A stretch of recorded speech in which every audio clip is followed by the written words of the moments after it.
اتنا پیارا مہینہ کہ جیسے یہ مہینہ آتا میرے حضور دعا فرماتے اللہم بارک لنا فی رجب و شعبان وبلغنا رمضان۔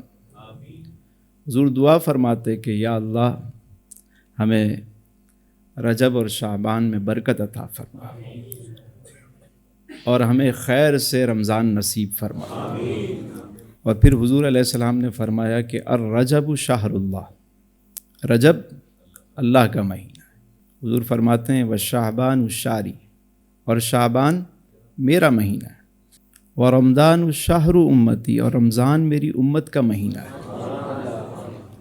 عارفین تو یہاں تک فرماتے ہیں کہ رجب جو ہے وہ بیج بونے کا مہینہ ہے، اور شعبان جو ہے وہ پانی دینے کا مہینہ ہے، آب پاشی کا مہینہ ہے، اور رمضان جو ہے وہ فصل کاٹنے کا مہینہ ہے۔ اس مہینے میں نیکیوں کا بیج بویا جائے، یہ تو بڑا برکت حرمت والا مہینہ، یہ وہ مہینہ جو معراج والا مہینہ، یہ وہ مہینہ جو نماز والا مہینہ ہے کہ نماز بھی معراج میں ہی عطا ہو۔ آئیں آج ہم اچھی نیتیں کریں تو نیکیوں کا بھی آغاز کر دیا جائے۔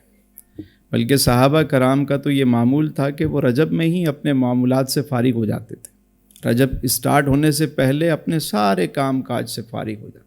کئی ایسے اصحاب تھے کہ جو رجب، شعبان، رمضان میں اعتکاف فرماتے، روزے رکھتے، نیکیوں کا آغاز دھوم دھام سے شروع ہو جاتا۔